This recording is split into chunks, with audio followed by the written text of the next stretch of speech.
Selamat malam, selamat datang lagi teman-teman, berjumpa kembali dalam podcast GPGPB Menara Kasih. Selamat datang di Suara Pemuda. Sudut pandang gerakan pemuda dalam konten kita hari ini adalah Bisa Ape, Bincang Santai Anak GP. Pada kali ini kita akan bersama-sama membahas tema yang masih seputaran tentang COVID-19, tapi pada malam hari ini kita akan bahas dari sudut pandang yang berbeda. Kalau kemarin kita telah ngobrol sama Ruth sebagai frontliners yang menghadapi di rumah sakit pada era pandemi saat ini. Pada kali ini kita akan berbincang-bincang bagaimana sih kita untuk bisa bertahan stay sane in this pandemic era setelah kita berjuang dari bulan Maret sampai bulan November ini, kurang lebih 9 bulan. Ada yang di rumah aja, ada yang udah ngalamin mungkin pengurangan honor, ada yang mungkin harus mengalami pemutusan hubungan kerja, ada yang terhambat dalam studinya dan segala macam. Hari ini kita akan berbincang-bincang bagaimana sih caranya kalau ini terus berlanjut, kita harus stay sane-nya tuh dengan cara seperti apa? Bagaimana kita bisa bertahan untuk tetap waras dalam pandemi saat ini. Dan pada malam hari ini kita akan berbincang-bincang bersama dengan teman pemuda kita, yaitu Givenchy Semen. Nah, siapakah ini? Halo. Kita perkenalan dulu. Hai, Given. Halo semua, selamat sore. Selamat sore, boleh perkenalan nama dan saat ini kesibukannya apa, dan kalau boleh tahu, tinggal di mana sih, sektor berapa sih teman GP kita ini? Iya, saya adalah Givenchy Eunike Semen. Saya seorang dokter yang sedang menjalani pendidikan spesialis atau residen psikiatri di FKUI di Salemba. Saya terdaftar di Menara Kasih di sektor 12 di Villa Nusa Indah, Blok DD. Jadi Givenchy dari sektor 12 saat ini sedang PPDS, majornya berarti psikiatri di FKUI di RSCM berarti. Oke. Iya benar. Given, sebenarnya secara sederhana kita tuh sering dengar kan tentang psikiatri sama psikologi. Sebenarnya bedanya apa sih antara psikiatri sama psikologi ini? Iya, beda, sebelumnya kita bicara samanya ya, dua-duanya ini sama-sama expert di mental health atau kesehatan mental. Namun, psikiater ini adalah, cabang sebenarnya ilmu dari kedokteran. Jadi kalau untuk menjadi seorang psikiater, dia harus menempuh dulu dokter umum kurang lebih sekitar 6 tahun, lalu kemudian internship dan mengambil spesialisasi menjadi psikiater kurang lebih selama 4 tahun. Jadi prosesnya itu kurang lebih sekitar 10-11 tahun. Sedangkan kalau untuk psikolog sendiri itu cabang ilmu yang mempelajari tentang psikologi manusia, namun dia tidak melalui kedokteran, dia langsung sarjana dulu kurang lebih 4 tahun, dan juga untuk menjadi psikolog klinis harus menempuh kurang lebih 2 tahun magister. Nah, kalau untuk psikolog sama psikiater bisa melakukan yang namanya psikotra interview ya, namun psikiater sendiri bisa memberikan obat atau meresepkan karena kan basicnya adalah dokter. Jadi kalau misalnya ada terkadang gangguan mental yang dinilai perlu untuk evaluasi atau tata laksana di bidang psikofarmaka, obat-obatan, maka psikiater itu bisa meresepkan. Kalau psikolog tidak bisa meresepkan. Lalu kalau untuk psikiater sendiri, jadi kan kalau gangguan mental itu ada gangguannya itu biologi, psikologi, sosial, stresornya. Nah, kalau mungkin psikolog dia menanganinya itu di bagian psikolog bagian jiwanya sendiri gitu. Tapi untuk biologinya tidak bisa untuk meresepkan obat atau memberikan terapi. Tapi kalau psikiatri secara biologis stresornya bisa dibantu tangani dengan obat-obatan itu. Oke, jadi kesimpulannya sebenarnya persamaannya ini bidangnya sama-sama menangani mental health. Tapi bedanya kalau psikiatri dia boleh pengobatan dengan obat-obatan, tapi kalau psikolog hanya di bagian kejiwaan tanpa meresepkan obat gitu kali ya, sederhananya. Ya, mungkin kalau dari sekarang adanya BPJS, kalau mau ke psikiater juga bisa dengan BPJS gitu. Jadi ditanggung saat ini. Jadi untuk biaya juga kalau misalnya terhalang dana ke psikiater ada layanan BPJS-nya kalau sekarang. Kalau psikolog kan belum ada tuh layanan BPJS-nya. Iya. By the way, Mhm. kalau gitu saat ini kan udah banyak nih, berarti udah wajar lah orang-orang mencari psikiater tuh udah banyak. Gak kayak zaman dulu yang kayaknya masih hal yang susah dan hal yang mahal seperti itu. Kalau gitu jenis-jenis kasusnya semakin beragam nggak sih selama ini ketika selama sekolah PPDS ini? Hal unik apa sih, kasus apa yang bisa dibagiin case gitu yang unik yang bisa kita ternyata kayak gitu ya, orang seperti ini yang pergi ke psikiater ya gitu.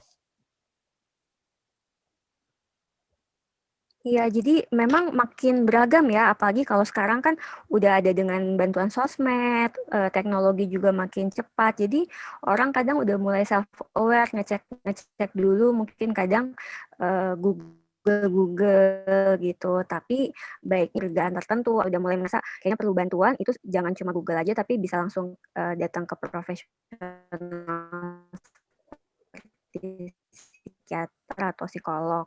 Jiwa ini memang sudah cenderung banyak perubahannya dibandingkan mungkin zaman dulu ya.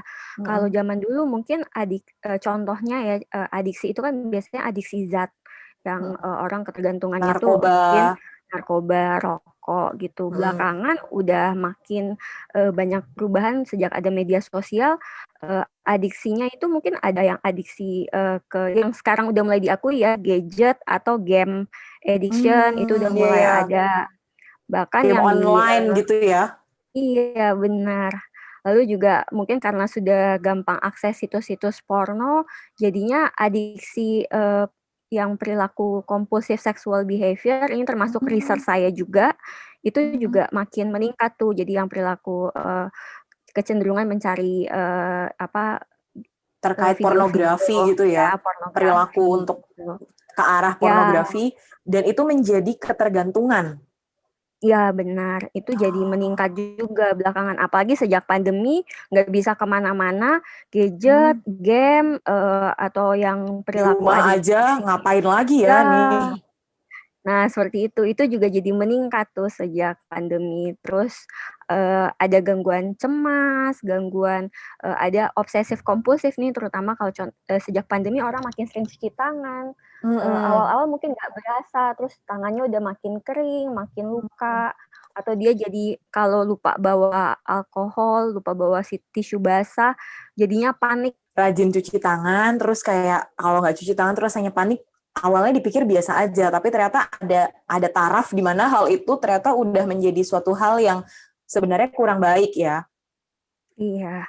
Kalau itu sampai Oke. membuat hilang konsentrasi, nggak fokus, terus juga, mengganggu relasi dengan orang sekitar, misalnya dia jadi mudah marah atau, jadi nggak mau keluar rumah karena saking takutnya ketemu, virus. Ini memang yang benar-benar bahkan ke teras rumah pun dia takut gitu, yang, Oh, cuma bener-bener berkurung insecure dalam kayak kamar. ingin hidup di dalam bola plastik aja rasanya ya, nggak mau ketemu sama Iya siapa-siapa. iya, seperti Oke, itu. tapi balik lagi itu harus dari diagnosis ahli psikiater. Jadi kita nggak boleh self diagnose nih teman-teman. By the way, kalau tadi kan itu tentang ketergantungan, kecanduan kayak gitu. Tapi kalau misalkan saat ini nih era pandemi, kan orang juga stres nih. Ada yang mungkin stresnya langsung karena COVID, mungkin dia kena positif COVID, atau memang mereka-mereka yang tertekan karena apa namanya ya, terimbas yang lain mungkin dari pekerjaan atau ada anggota keluarga yang meninggal karena COVID. Pernah nggak sih menemukan kasus-kasus seperti itu pada era pandemi saat ini?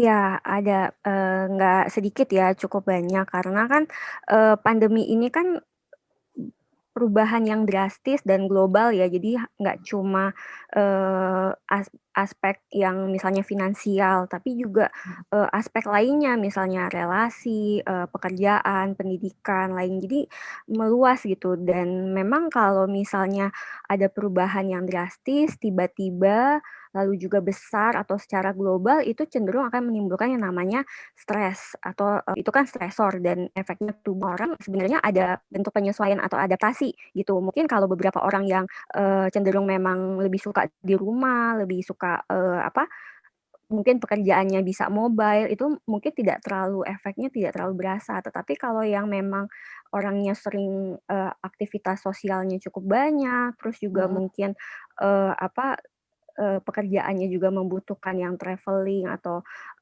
yang berimbas dari pandemi ini pasti juga akan merasakan perubahan yang lebih besar gitu. Jadi adaptasinya Iya. justru akan lebih banyak dibutuhkan kemampuan adaptasinya.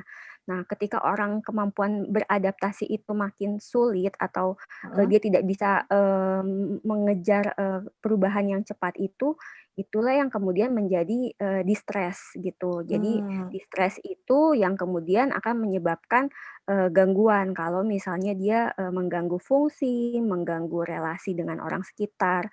Fungsi ini baik pekerjaan, baik relasi, baik sosial ya dengan lingkungan juga, Heeh. dan juga ke diri sendiri. Misalnya jadi malas mandi atau malas makan, susah tidur, itu kan juga ke diri sendiri juga ada gangguan seperti itu.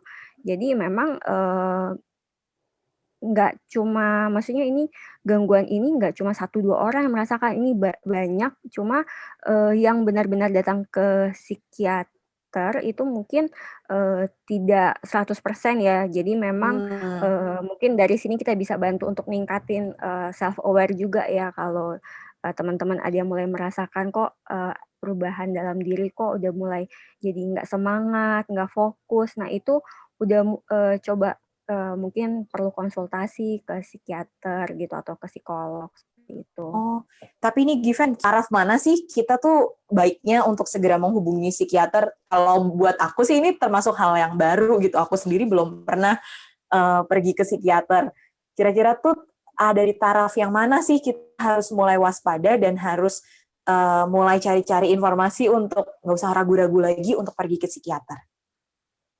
Iya, biasanya mungkin mulai aware-nya dari diri sendiri dulu ya. Misalnya kayak kita dulunya suka mungkin kita bisa menikmati ketika kita makan enak. Jadi Hmm. udah mulai kita bilang anhedonia. Jadi perasaan yang tadinya kita bisa semangat, kita bisa excited gitu ketika melakukan itu, kok jadi malah flat gitu atau malah jadi nggak semangat sama sekali gitu.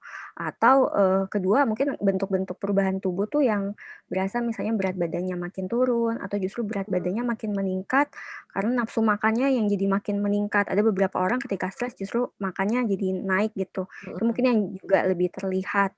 Atau kadang-kadang kita jadi kayak malas mandi, malas merawat diri.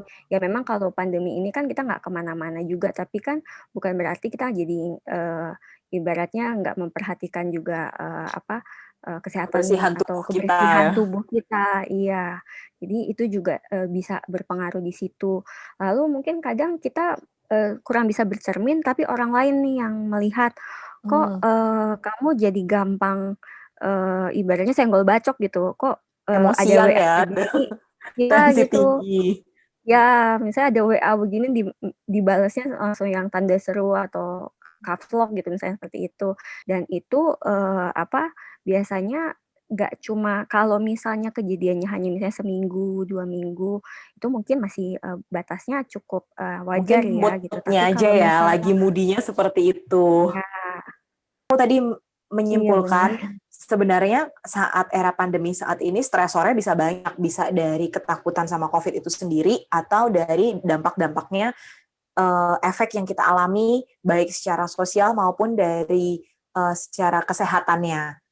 Nah, tapi jangan khawatir nih teman-teman kalau misalnya memang sudah merasa ada yang nggak beres nih kayaknya nih antara tadi kalau tadi Given tuh cerita kehilangan selera kesenangannya, entah makanan, nonton film Korea udah jadi semuanya standar biasa aja, atau kemudian perubahan pola makan jadi terlalu tinggi atau terlalu hilang sama sekali, terus jadi males ngapa-ngapain, nah itu jangan sungkan-sungkan untuk mencari bantuan kepada ahlinya, gitu ya. Iya. Nah, kalau misalnya abis ini mungkin teman-teman juga pada bertanya nih, kalau kita udah pergi ke psikiater, itu tuh secara general sebenarnya apa sih yang dilakukan psikiater terhadap kita gitu? Kalau misalkan ke dokter gigi kan sakit gigi nih giginya ditambal atau dicabut gitu. Kalau misalkan ke psikiater tuh nyermin nggak sih atau apa sih sebenarnya gambarannya yang dilakukan sama psikiater kepada pasiennya? Iya, nggak nyeremin kok, tenang aja. Karena pertama kita nggak berhubungan dengan benda tajam, jadi kita hanya terapi wawancara, lalu ada psikoterapinya juga. Lalu juga dengan psikiater itu dia ibaratnya tidak sebentar-sebentar, kita wawancaranya justru lebih holistik. Jadi biasanya membutuhkan waktu dan beberapa sesi sampai kita bisa menyimpulkan suatu diagnosis. Jadi ada yang bilang self check di internet itu salah besar, karena psikiater pun sendiri menyimpulkan itu perlu sampai mungkin nggak cuma 1-2 kali ya, bisa 3-4 dan selanjutnya baru bisa mendiagnosis. Lalu kalau dari Maksudnya tuh yang psikiater self check di internet tuh kayak kita ngisi kuesioner sendiri yang ada di website-website gitu kah? Bukan, self check-nya maksudnya cuma mencocok-cocokkan dari gejala aja gitu, itu yang Oh bahaya iya, yang gitu. kita yang istilahnya self diagnose itu ya, yang kita cari, ih kok Ya, aku males makan, kok aku gini gitu, ih jangan-jangan ya, aku. ya. Nah itu tuh yang bagus sih kalau kita udah mulai aware dan udah mulai nyadarin, tapi langsung aja gitu. Toh aksesnya kan sekarang lebih mudah gitu, dan maksudnya juga di Jakarta kan atau mungkin di kota-kota besar psikiater sudah cukup banyak. Lalu bisa juga secara konsultasi online ada beberapa layanan yang bisa konsultasi online juga dengan psikiater atau psikolog seperti itu. Lalu yang datang itu ke psikiater itu sendiri yang pertama itu yang dinilai berbahaya. Jadi ada self harm atau menyakiti diri, atau ada dorongan untuk melakukan suicide, atau misalnya dia sudah mulai menyakiti orang lain. Jadi misalnya dia sudah mungkin karena perilaku impulsifnya atau marahnya, terus dia kemudian merusak barang atau menyakiti orang lain seperti itu. Atau misalnya itu membebani, kondisi yang membebani itu seperti misalnya keadaan misalnya dia moodnya depresif turun atau cenderung cemas. Jadinya dia deg-degan, berdebar-debar, keringat dingin, gugup dan lainnya itu juga bisa. Atau keadaan lainnya tidak terkontrol yang tadi mungkin saya sudah sebutkan di awal, adiksi, ketagihan misalnya gadget, game, atau pornografi, terus ada juga yang perilaku tidak terkontrol, yang obsesif kompulsif disorder, yang cuci tangan berlebihan, atau kayak insecure, udah kunci pintu belum, terus cek berkali-kali, itu kan juga perilaku tidak terkontrol. Dan juga keadaan yang melebihi sumber manusia untuk coping. Jadi misalnya Coping tuh apa tuh maksudnya tuh kalau coping? coping itu kayak bagaimana kita menghadapi suatu stres, atau bagaimana manusia berusaha untuk beradaptasi dengan stres itu. Misalnya kayak kehilangan pasangan, atau misalnya kehilangan orang tua ketika COVID, itu kan memang wajar ya, kita sedih itu Ya, wajar. Namun ada keadaan di mana misalnya sudah lebih dari 1 bulan, 2 bulan kok masih berkabung, yang bahkan mungkin tidak bisa beraktivitas, merawat diri, tidak bisa relasi dengan orang lain di sekitar juga jadi terganggu. Itu juga berarti kan kemampuan adaptasi kita saat itu sedang terganggu. Jadi butuh untuk pendampingan atau mungkin psikoterapi dengan psikiater seperti itu. Jadi keadaan yang melebihi kemampuan kita untuk coping, beradaptasi, itu juga bisa ya, kehilangan pacar, orang tua, kehilangan pekerjaan, atau misalnya ada mungkin musibah ya, misalnya terlilit hutang dan lainnya, sampai membuat kita jadi sulit untuk beradaptasi seperti itu. Nah, untuk terapinya nggak cuma obat-obatan, karena psikiater pun kita holistik ya. Jadi pengobatannya itu selain dari oral, obat, kita ada psikoterapi. Namanya psikoterapi itu ada banyak aspek, CBT, cognitive behavior therapy, jadi berusaha untuk memperbaiki perilaku, kalau misalnya ada perilaku-perilaku yang kurang adaptif ya, atau misalnya perilakunya yang cenderung mengganggu, atau ada kognisi. Jadi misalnya kita sering kita mungkin jadi curiga sama orang, atau misalnya kita jadi gampang untuk melihat sesuatu itu secara negatif atau black and white, itu bisa dengan yang namanya CBT. Atau ada namanya psikoterapi dinamik, yang misalnya pola relasinya cenderung sama, misalnya contohnya ya, berulang kali misalnya berpacaran dengan pasangan yang mungkin abusive gitu, seperti itu. Jadi mungkin perlu psikoterapi dinamik. Atau juga masalah yang terkait relasi dengan orang tertentu aja nih, misalnya relasi dengan orang tua atau relasi dengan atasan, seperti itu. Jadi kita memang nggak ada nggak ada benda tajam seperti ke dokter gigi gitu nggak ada ya? pisau, ya. Cuma kita akan membedah lapis demi lapis berbagai aspek kehidupan dari si pasien itu. Jadi kita biasanya akan nanya tuh dari masa kecil, bahkan mungkin kita tanya dari lahirnya atau orang tuanya seperti apa, remaja, dewasa. Jadi pasti kita akan mencari tahu lebih dulu, wawancara, lalu kemudian kita bisa menyimpulkan, mendiagnosis, dan setelah itu bisa menentukan terapi yang sesuai gitu.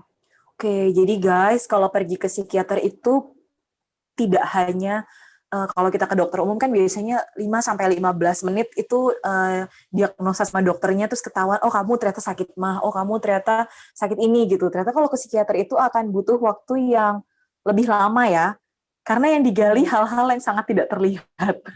Mungkin masa lalu bersama mantan, mungkin memori-memori buruk waktu kecil gitu ya. Dan ternyata kalau dibilang pergi ke psikiater atau pergi ke psikolog itu cuma curhat, ternyata dibalik curhat kita kepada ahlinya, mereka itu telah mengulik-ngulik ada masalah apa sih sebenarnya sama kita, sehingga mereka bisa menolong untuk memberikan terapi yang tepat buat kita.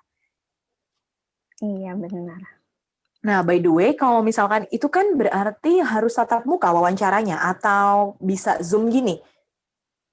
Biasanya kalau untuk pertemuan pertama sampai mungkin 2-3 kali sampai kita udah misalnya yakin gitu dengan diagnosisnya, itu sebaiknya memang tatap muka gitu. Karena kan juga untuk kayak persiapan obat dan lainnya juga kita biasanya tidak bisa secara online. Nantinya Ya. kalau misalnya ada psikoterapi seperti CBT atau psikoterapi suportif dan konseling misalnya, itu bisa secara online. Cuma untuk kayak kontrol ambil obat dan juga untuk awal-awal biasanya memang perlu diakses harus tatap muka langsung dulu gitu. Lalu gimana nih Given, kalau kondisi saat ini kamu harus bertemu dengan pasien atau teman-teman dari dokter-dokter psikiater ini harus ketemu dengan pasien di era pandemi ini, gimana sih? Atau pernah nggak sih ngalamin harus menangani kasus yang ternyata ini adalah suspek COVID, atau memang beliau ini adalah orang yang sudah positif COVID, tapi harus ditangani juga karena memang ada hal-hal yang butuh untuk ditangani, harus ketemu gitu sama mereka. Kalau yang udah positif COVID biasanya kita pasti akan pakai APD yang level yang paling tinggi ya. Jadi yang Yang kayak baju udah pakai astronot itu ya, hazmat. full. Iya, pakai Ya, hazmat full. iya. Itu udah di psikiatri sendiri kita juga ada layanan itu, pendampingan untuk pasien-pasien COVID, karena kan memang jelas mereka juga ada faktor mungkin cemasnya atau mungkin ada faktor kesendirian itu di ruang isolasi, terisolasi dari keluarga dan lainnya. Jadi kadang kita ada pendampingan dengan pasien-pasien juga gitu. Di beberapa rumah sakit juga mulai ada pendampingan seperti itu gitu. Lalu kalau untuk yang suspek itu memang hampir semua dokter akan memperlakukan pasien itu seperti seolah-olah suspek. Jadi kita pun tetap memakai APD gitu kan. Yang kalau di poli ya kita pakainya mungkin yang maskernya yang Masker medis. N95. Oh, masker Ya, N95 bahkan. ya yang lebih tertutup, terus dilapis masker medis, mungkin hair cap-nya lebih yang tertutup dan ada face shield biasanya. Lalu juga pakai untuk beberapa tindakan medis pakai yang jubahnya yang agak lebih khusus yang disposable juga gitu. Lalu lumayan challenging sih karena kan pasien-pasien juga pada waktu awal agak nggak terbiasa kan ngelihat dokternya dengan atribut seperti itu. Apalagi Iya. juga kita dengan maksudnya psikiater atau dokter yang biasa menangani kasus mental health kan kita juga biasanya untuk wawancara kita perlu interaksi itu dengan melihat ekspresi wajah gitu kan, perilaku gitu. Namun kalau misalnya pasiennya juga pakai masker kan kadang kita kurang bisa untuk melihat ekspresi. Di situ sih challenging-nya gitu. Cuma ya tetap kita berusaha beradaptasi melihat itu nggak cuma dari tantangannya tapi kita cari peluangnya misalnya jadinya untuk ekspresi mungkin kita bisa lanjutkan dengan konsultasi online gitu. Tapi kalau tatap muka langsung kan kita bisa melihat misalnya perilakunya seperti apa, gerak-gerik gitu. Jadi kita tetap ketika lagi pandemi ini tetap menjalankan praktek psikiatri ini dengan ya berusaha profesional ya walaupun ada hambatan-hambatan tersebut gitu. Kalau saat ini, di era pandemi saat ini nih, saat orang-orang mungkin ketika di awal, aku sih pernah membaca beberapa laporan kesehatan bahwa katanya di awal-awal pandemi itu terjadi penurunan minat atau kesadaran masyarakat untuk pergi ke layanan kesehatan. Itu mungkin karena pasti takut orang yang biasanya pergi ke rumah sakit, terus sekarang nanti ada pasien COVID atau gimana gitu kan. Jadi pasti ada trennya pasti menurun orang-orang untuk pergi ke layanan kesehatan. Nah ini terkait dengan mental health sendiri bagaimana nih? Apakah juga ada penurunan atau malah sebaliknya karena stresornya tadi banyak, COVID, orang ketakutan, orang stres karena kesulitan pekerjaan dan sebagainya malah jadi meningkat kunjungan kesehatan terkait mental health ini? Waktu awal memang berasa ya, itu nggak cuma psikiatri ya, di semua, bidang kesehatan lainnya juga berasa banget gitu jumlahnya, Mhm. menurun gitu. Tapi menjelang, kalau di Indonesia udah waktu awal kan PSBB total, terus kemudian ketika Mhm. udah transisi, udah mulai tuh perlahan-lahan, naik kembali. Bahkan banyak ketemu kasus baru yang tadi yang saya ceritakan di awal yang, mungkin karena terkait pekerjaan atau perubahan itu, Mhm. kemudian dia datang karena ada gangguan, seperti itu. Jadi kasusnya awal memang sempat turun, tapi sekarang juga udah kembali, normal, bahkan kasusnya meningkat ya, jadi lebih banyak pasien baru belakangan ini, gitu. Mungkin karena juga di internet udah lebih banyak kan, ada banyak, health talk tentang mental health, terus orang juga mulai lebih aware gitu di YouTube atau Instagram atau podcast juga udah mulai rame kan tentang kampanye mental health itu juga. Jadi makin banyak yang datang justru sekarang, Tapi tuh. secara spesifik peningkatannya ini apakah hanya karena orang sadar mau pergi ke psikiater, ke psikolog karena memang merasa dirinya butuh atau fix nggak bener-bener nggak sih spesifik terkait sama COVID ini misalnya apakah karena mereka stres anggota keluarganya ada yang meninggal karena COVID atau merekanya sendiri yang positif COVID gitu?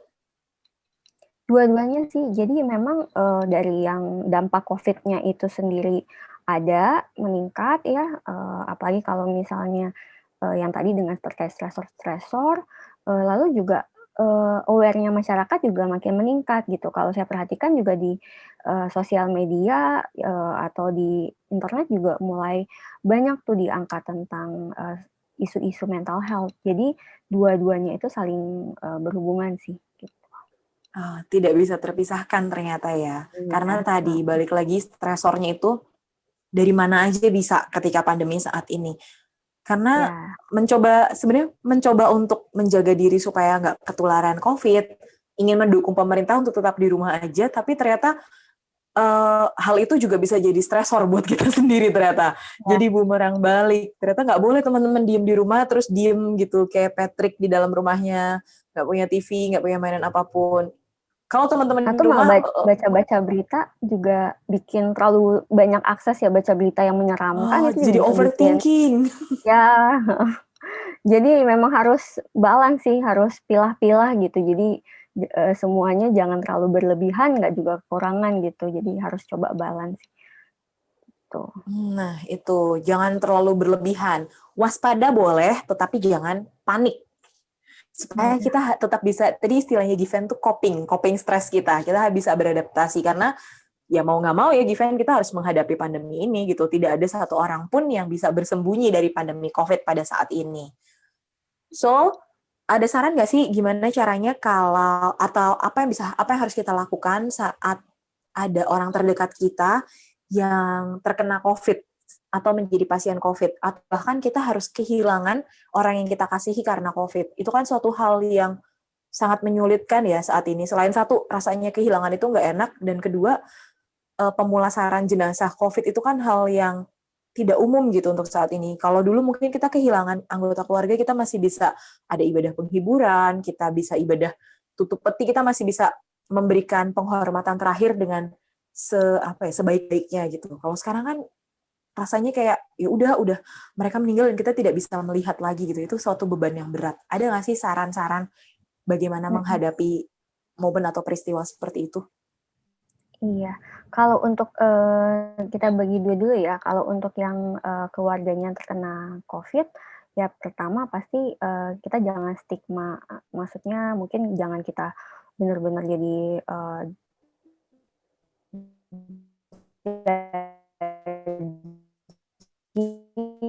terus kita malah nggak bisa kirim makanan atau mungkin kita memberikan, kayak, semangat gitu via teks atau, chatting gitu kan. Tapi kita jangan benar-benar meninggalkan gitu, karena kan mereka kan, pasti kan kalau dia positif pasti kan dia isolasi kan. Isolasi mandiri itu, sangat tidak menyenangkan kalau kita, jauh atau benar-benar disconnected sama, dunia luar atau, relasi dengan orang lain gitu. Jadi sebisa mungkin kita kasih bentuk dukungan, kita kasih semangat, jangan di-stigma. Mungkin kalau misalnya kita punya, pengalaman atau mungkin kita pernah membaca yang dari jurnal kedokteran tentang, vitamin ini, kita bisa bantu sharing juga gitu tentang obat atau vitamin-vitamin yang mungkin kita pernah konsumsi atau, yang kita tahu gitu. Lalu juga tetap ingatkan mungkin untuk jalanin protokol isolasi mandiri. Saya ada beberapa kasus keluarganya misalnya kena nih, udah diingatkan protokol terus keluarganya sendiri tuh kayak abai gitu, jadinya tetap Hmm. masih mungkin keluar atau apa. Jadi kita tetap bantu ingatkan, mereka mau menolak atau tidak terima saran kita ya, itu balik lagi ke mereka gitu, tapi kita berusaha untuk membantu melindungi, masyarakat juga atau membantu melindungi keluarga kita juga gitu. Jadi ya pertama, nggak di-stigma, tetap rangkul, kasih support, boleh kasih edukasi, terus juga kita, bantu ingatkan juga, untuk tetap jalankan protokol gitu. Lalu kalau untuk, keluarga yang kita mengalami, masa berkabung ya, kita ditinggalkan oleh keluarga yang, eee, menderita Covid, ya yang pertama pasti kan, kita perlu ada proses yang namanya beradaptasi dengan itu gitu. Memang, kehilangan itu sangat tidak menyenangkan. Jadi, masa berkabung, masa bersedih itu wajar banget gitu. Kita mungkin butuh waktu untuk, mengenang, merefleksi gitu kan, evaluasi. Jadi memang, menerima keadaan itu sangat wajar. Jadi kita terima dulu keadaan itu, lalu kemudian, perlahan-lahan, kita ya untuk misalnya kita tidak bertemu dengan mereka itu, kita anggap sebagai sesuatu proses yang membantu melindungi keluarga kita yang lain juga gitu kan. Karena kan kalau misalnya kita tetap kekeh untuk ngikutin proses, pemakaman dan lainnya kan itu ada resiko penularan juga dan kita juga berpotensi menularkan ke orang lain gitu. Jadi, tetap kita hormati atau ikuti protokol yang seharusnya bagaimana kita, ketika ada anggota keluarga yang meninggal memang ya otomatis kita nggak bisa ikut nih yang ibadah, pemulasarannya seperti itu kan. Nah, kita bisa, hikmati atau kita hayati dengan misalnya ya, berdoa, kita bisa mendoakan keluarga yang, meninggal itu dan juga ya kita, mungkin bisa mengenang dengan keluarga-keluarga lain gitu yang ditinggalkan, seperti itu. Tapi, tetap ya kita hargai keputusan dari ini kan berlaku secara internasional ya, bentuk pemulasaran itu memang nggak boleh, banyak orang gitu dan, memang ada protokolnya yang harus ditutup yang, rapat supaya nggak, Heeh, nggak boleh. menyebar juga, Kalau seperti dulu mungkin itu. kita petinya bisa sama 1-2 hari nunggu anggota keluarga yang lain tetap dibuka. Kalau sekarang kan benar-benar rapat tidak boleh dan harus langsung segera dikebumikan gitu ya. Iya, seperti itu. Jadi sebenarnya yang utama itu adalah membuat diri kita sendiri memahami dan menyadari kenapa harus seperti itu gitu kali ya.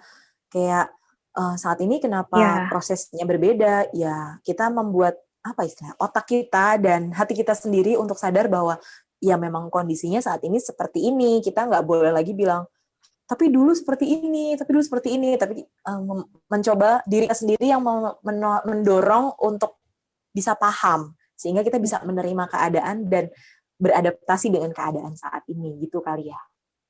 iya. Ingat tujuannya aja gitu, tujuannya kan sebenarnya baik ya, supaya pertama kita nggak tertular Mm-mm. juga, yang kedua kita nggak akan menularkan ke anggota keluarga lain juga yang beresiko gitu kan. Betul. Gitu. Saat anggota keluarga kita ada yang mungkin meninggal karena COVID, itu sudah sangat menyedihkan. Kalau sampai kita bikin acara-acara lagi, kumpul-kumpul lagi, terus terjadi penularan dan terjadi klaster lagi, kan menjadi lebih menyedihkan lagi gitu, teman-teman.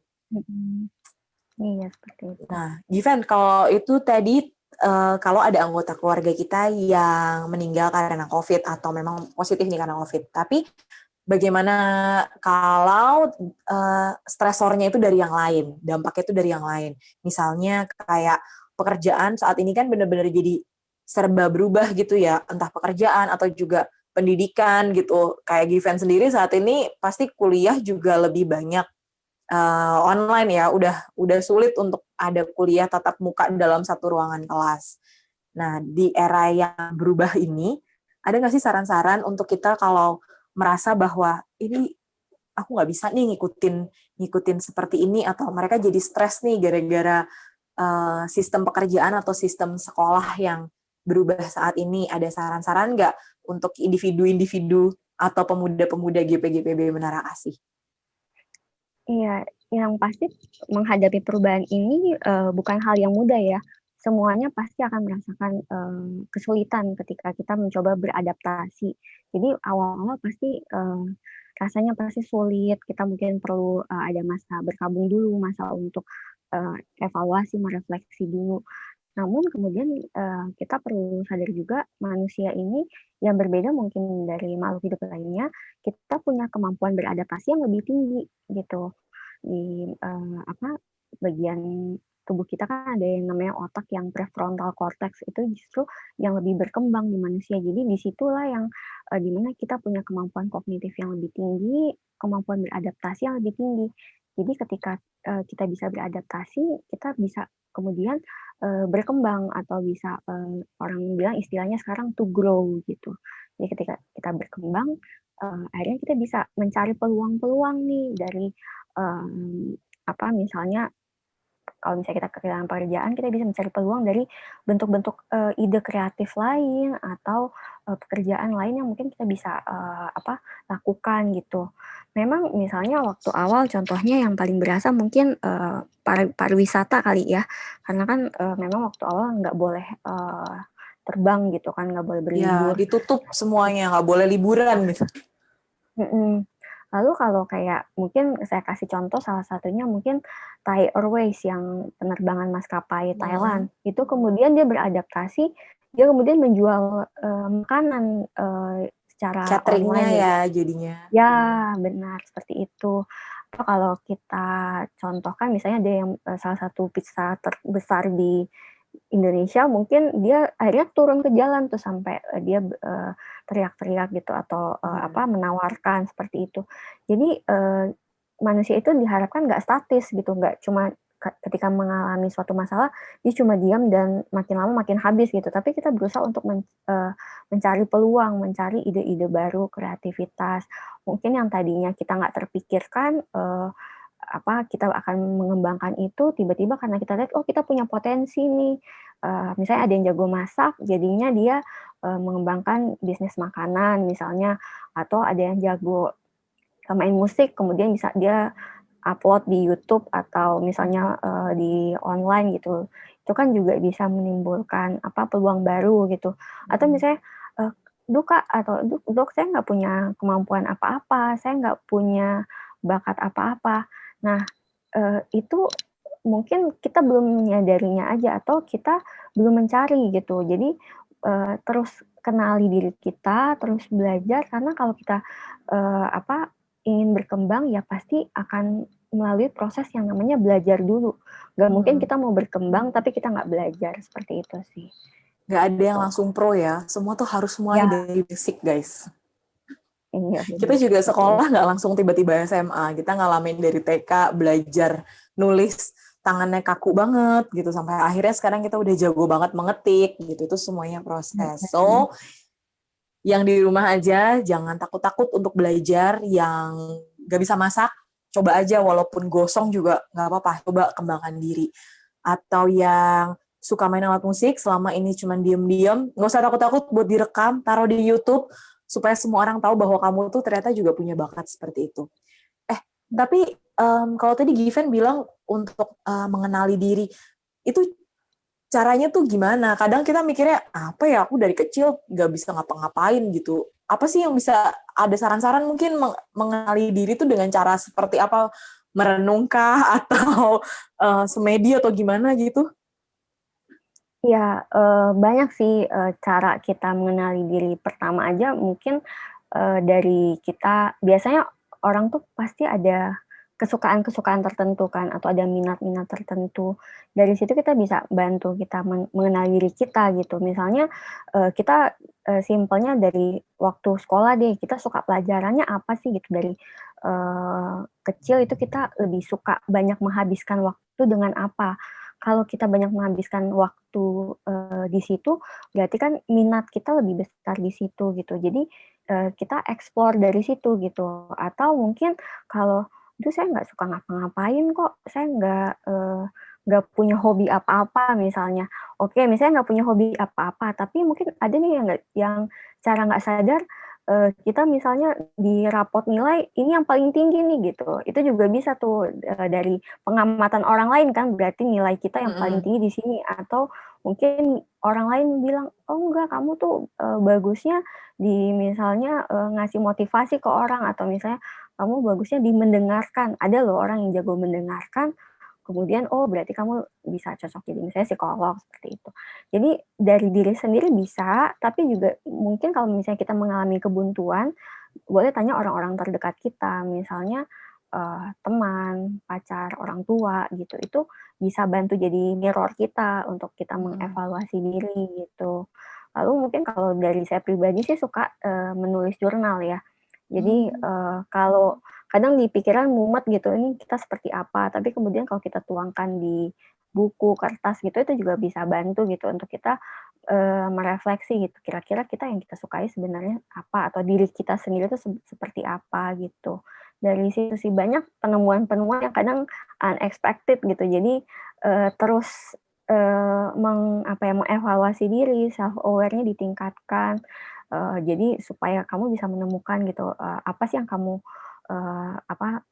hal minat apa yang kamu suka, atau tujuan hidup kamu tuh seperti apa, itu dari ya self aware dari diri kita sendiri, seperti itu.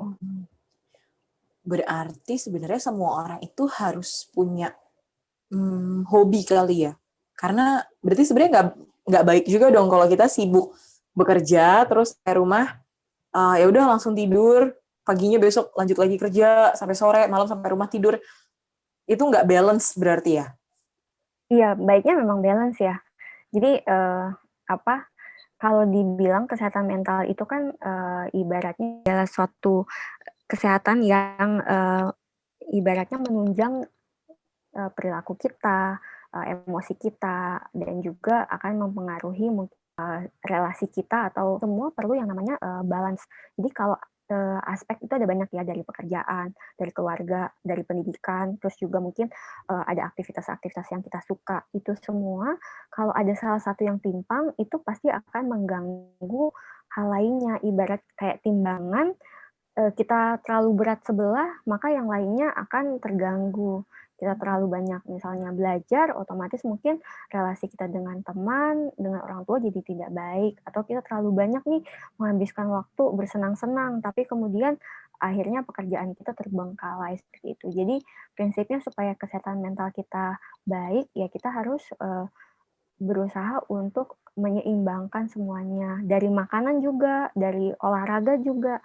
Jadi ada loh misalnya makan yang terlalu manis-manis, ternyata menurut research efeknya ke kesehatan mental mudah untuk jadi depresi misalnya.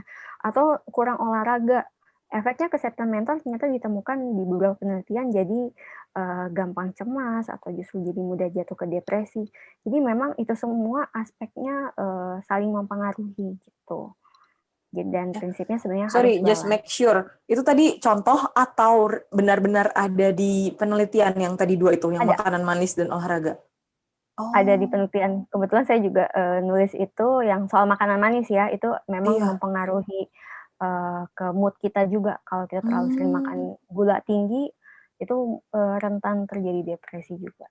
Jadi bukan cuman berkaitan sama diabetes mellitus tuh teman-teman, tapi juga ternyata terlalu banyak mengkonsumsi manis itu juga berkaitan dengan kesehatan mental kita. Demikian juga yang olahraga ya, yang kita pikir kadang capek lah atau aduh nggak punya waktu, udah Senin sampai Sabtu kerja gitu.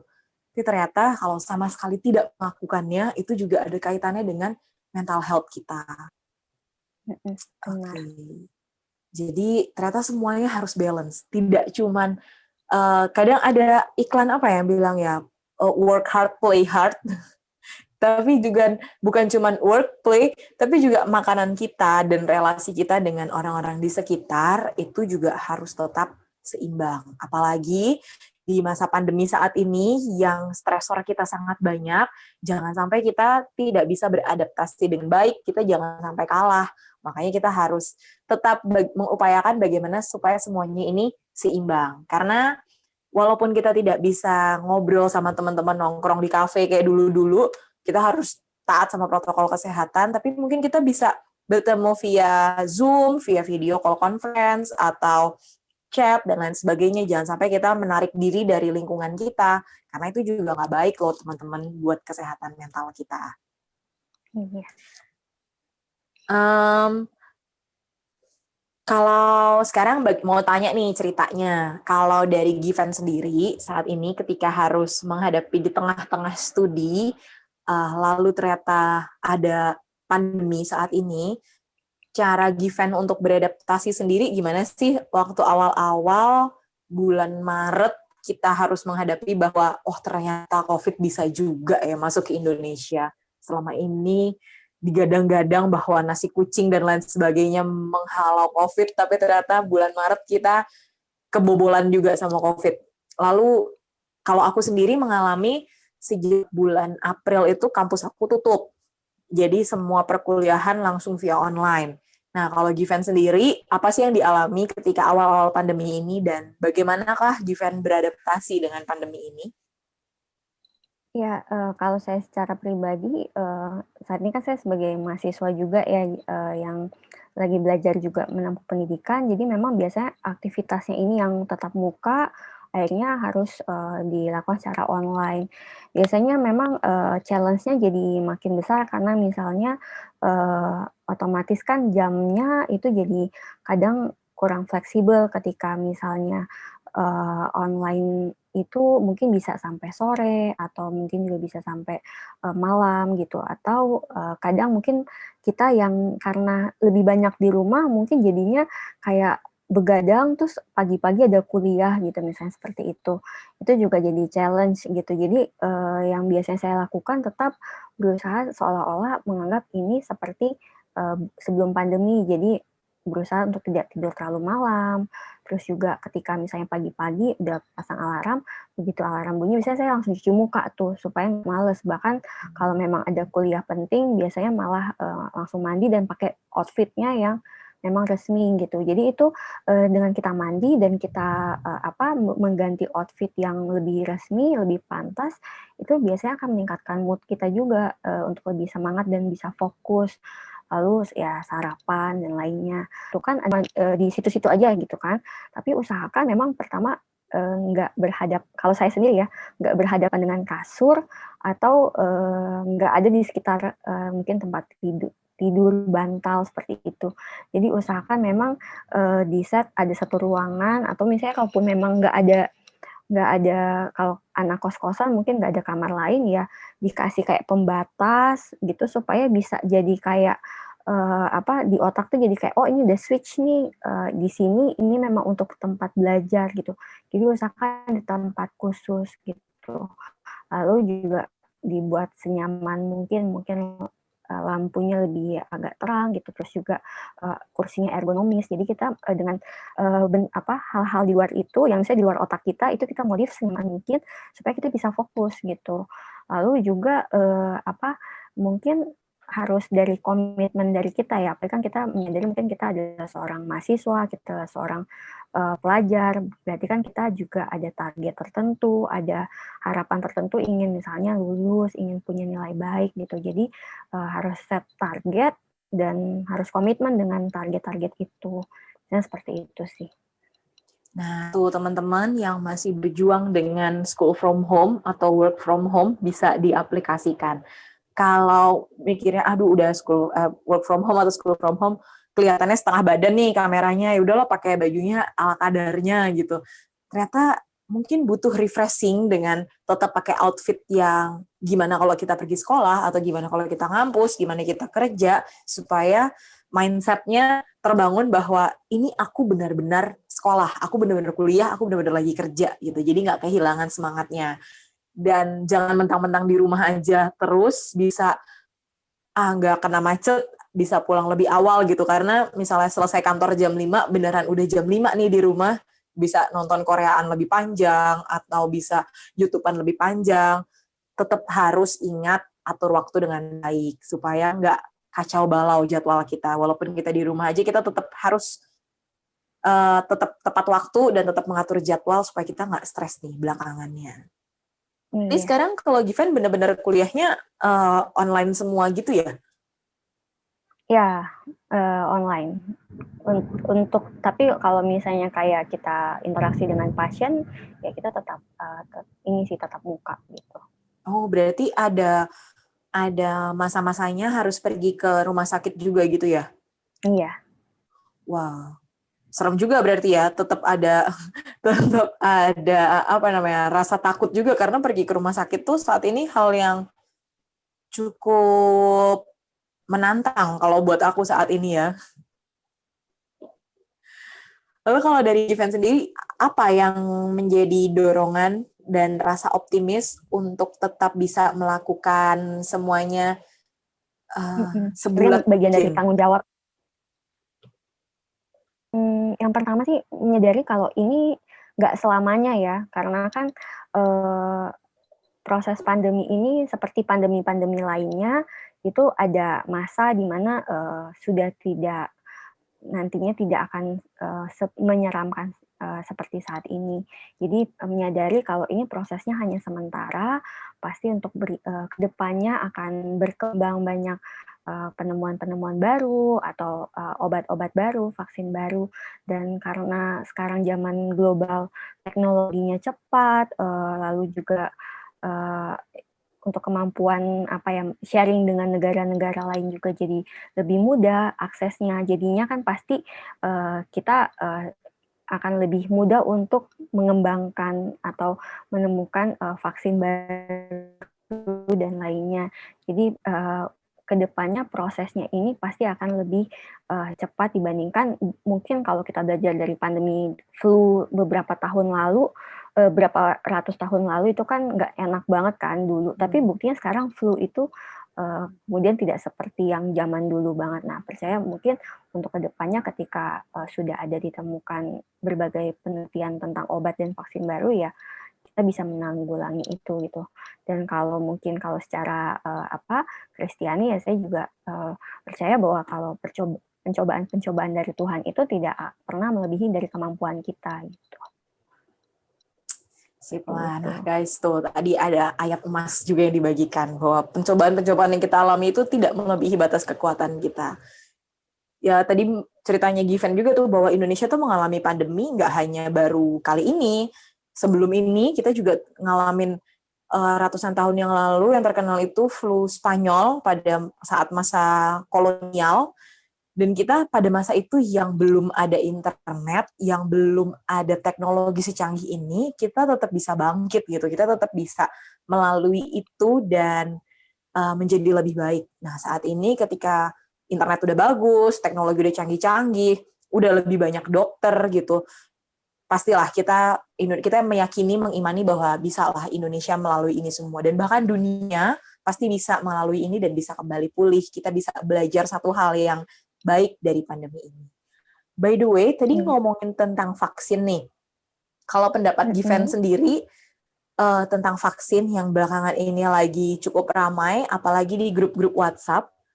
Kalau menurut Given sendiri, bagaimana pandangan tentang penelitian vaksin ini? Kan rame nih, katanya negara ini bikin, Indonesia mengembangkan ini dan sebagainya. Kalau dari Given sendiri, dari tenaga medis, pandangannya seperti apa sih tentang penelitian pengembangan vaksin COVID ini?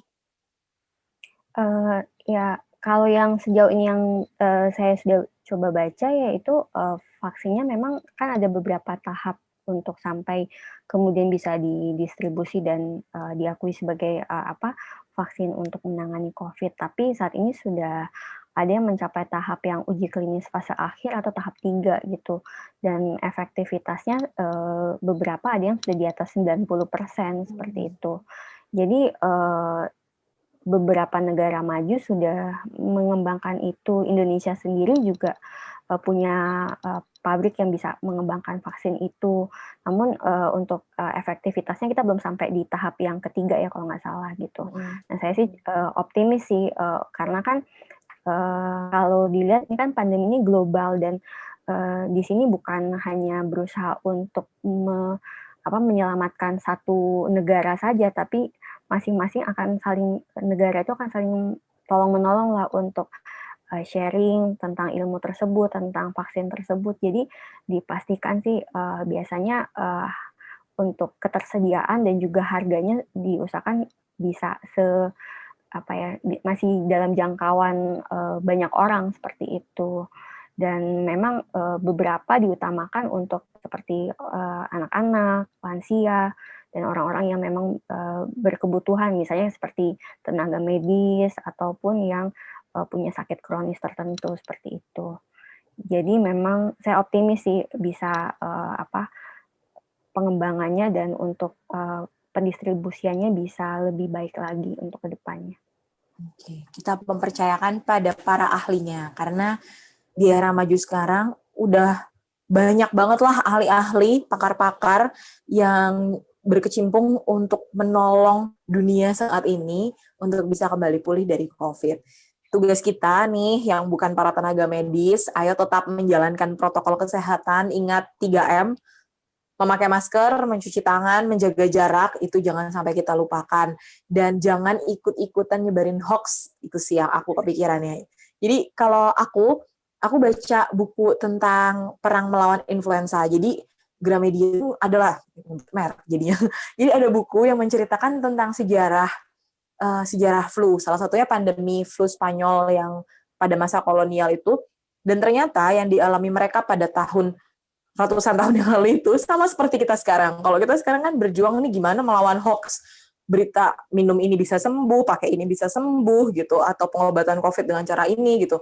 Dan ketika itu mereka juga mengalami hoax yang sama, banyak bertebaran. Kalau pada masa itu malah katanya melawan flu pakai makan ikan lele. Jadi banyak orang menjual ikan lele dengan harga yang mahal, tapi ternyata bukan itu gitu obatnya. Jadi teman-teman, ayo kita bijak-bijak menggunakan tangan kita untuk menyebarkan berita-berita supaya tidak membuat kepanikan untuk orang-orang yang ada di grup WhatsApp kita atau teman-teman yang melihat status media sosial kita. Nah, Given, aku mau tanya nih, kalau saat ini kita harus menghadapi pandemi dan entah akan berakhir sampai kapan, hal-hal atau sikap-sikap seperti apa sih yang harus kita hindari supaya kita tidak terjerumus atau supaya kita tidak terjadi di-stress tadi ya bilangnya, karena stresor kita jadi di-stress gitu. Yang pertama mungkin sikap-sikap yang ibaratnya mungkin kita tidak mengontrol kebiasaan-kebiasaan buruk kita. Jadi kita jangan abai lagi misalnya pandemi gini, kemudian kita jadi mungkin nggak bisa mengontrol nih, misalnya lagi pandemi makan terus gitu misalnya. Itu yang malah jadi efeknya mungkin berat badannya berlebih, terus kemudian jadi resiko obesitas, nggak sehat, dan lainnya. Atau kita juga tidak bisa mengontrol dengan adanya pandemi, kita banyak di rumah, gadget, atau misalnya membaca berita. Jadi kemampuan kita untuk mengontrol diri sendiri itu yang sangat diperlukan. Jadi kita hindari misalnya kita yang lagi pandemi ini toh aku di rumah doang gitu misalnya. Nah, di situ kan kita jadi lack of self control kan. Jadinya kita lost nonton, lost main game gitu. Jadinya di situ yang atau lost belanja online sekarang lagi ngetren ya gitu. Nah, itu yang kita kurang lack of self control. Nah, di situ yang mungkin yang saya berusaha ingatkan juga ke teman-teman atau juga ke pasien-pasien juga. Di situ yang kita harus tahu kapan kita mengerem itu gitu. Lalu yang kedua mungkin karena pandemi ini kita banyak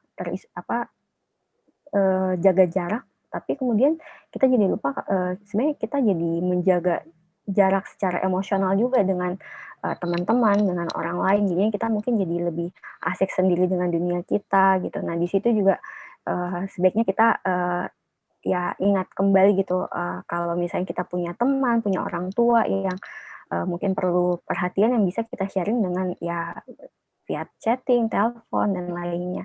Jadi berusaha untuk tidak terlalu apatis ya. Jadi jangan apatis juga, jangan terlalu abai juga. Lalu juga mungkin yang sering terjadi di pandemi ini kita juga tidak jadinya tidak aware dengan masalah-masalah yang terjadi di lingkungan gitu. Jadi mungkin kadang karena kita berusaha untuk menyelamatkan diri ini wajar ya, karena kan kalau secara psikologi dalam ancaman atau bahaya kita kadang jadi berusaha untuk nyetok alat-alat medis, nyetok mungkin makanan, menimbun apa semua. Tapi kemudian kita lupa untuk sharing juga gitu ke orang-orang lain. Memang sama-sama semua lagi mengalami kesusahan gitu. Tapi kemudian di sini kita perlu mungkin sedikit mengasah kemanusiaan kita juga ya gitu. Ada kalanya mungkin ketika kita sulit nanti ada orang yang ikut membantu kita gitu. Jadi di sini yang kita berusaha untuk juga saling sharing juga dengan keluarga, dengan orang yang membutuhkan mungkin, atau kalau kita punya rezeki kita bisa sharing juga ke panti-panti atau ke orang yang mungkin kehilangan pekerjaan, seperti itu sih.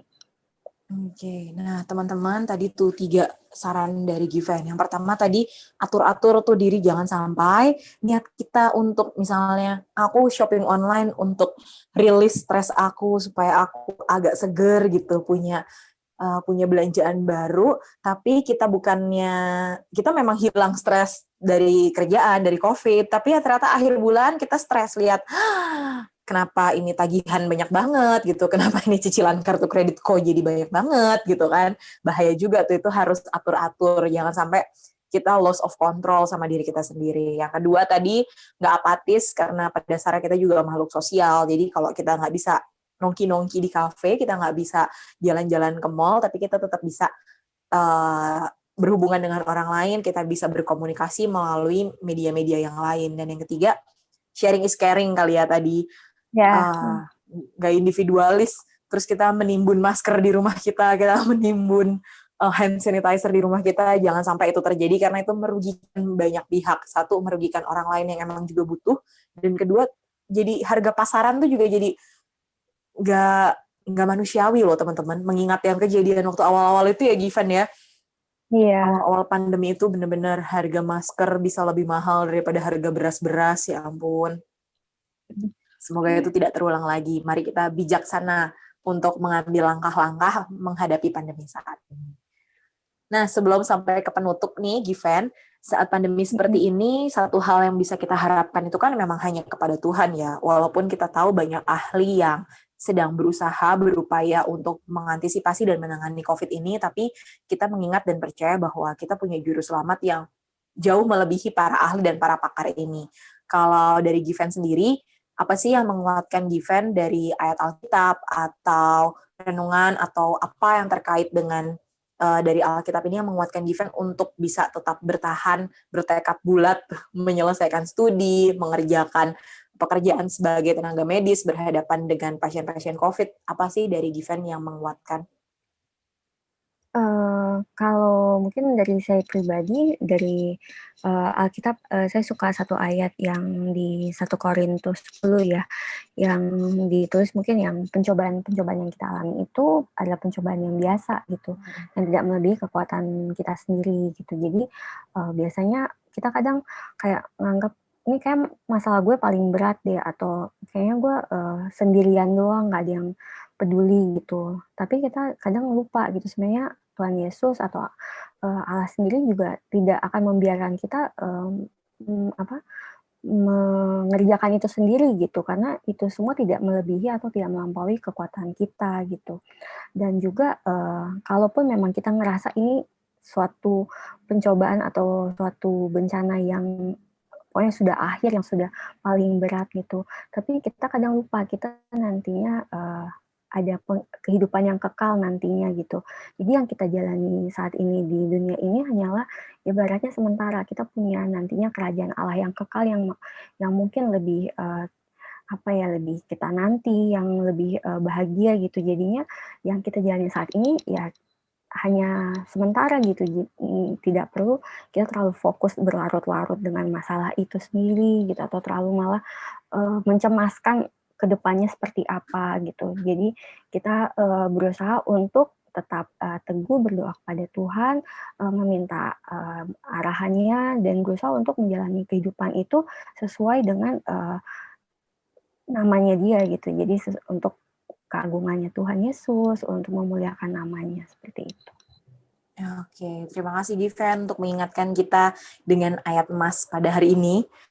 Pencobaan-pencobaan yang kamu alami tidak melebihi batas kekuatanmu, teman-teman. Jadi kalau saat ini teman-teman berjuang dengan pekerjaan, berjuang dengan studi, berjuang dengan mungkin kesehatan saat ini yang juga lagi menurun, jangan takut, jangan cemas. Kita punya Allah Juru Selamat yang jauh lebih besar, dan Dia pasti akan menolong kita untuk menghadapi pandemi ini. Pandemi ini tidak seberapa dibandingkan dengan kuasa Tuhan yang jauh lebih besar daripada ini. Thank you Givenchy untuk sharingnya, untuk cerita-ceritanya. Semangat buat menyelesaikan studinya PPDS di FKUI. Semoga bisa terus semangat, semoga tetap bisa menjadi berkat dengan apapun yang dikerjakan di dunia kampus maupun apa yang dikerjakan di pekerjaannya. Iya, terima kasih. Doa yang sama buat Marsha ya. Semoga sukses tadinya. Amin. Terima kasih. Itulah teman-teman bincang santai kita pada kali ini. Semoga ini bisa menjadi suatu penyegaran buat teman-teman dan bisa menjadi suatu ilmu baru yang bermanfaat. Jangan sungkan-sungkan untuk men-share, untuk membagikan podcast ini supaya semakin banyak lagi orang yang terberkati dari apa yang kita bicarakan pada malam hari ini. Terima kasih sudah mendengarkan Suara Pemuda, sudut pandang gerakan pemuda pada segmen Bisa AP Bincang Santai Anak GP. Terima kasih, sampai jumpa di episode berikutnya. Tuhan Yesus memberkati.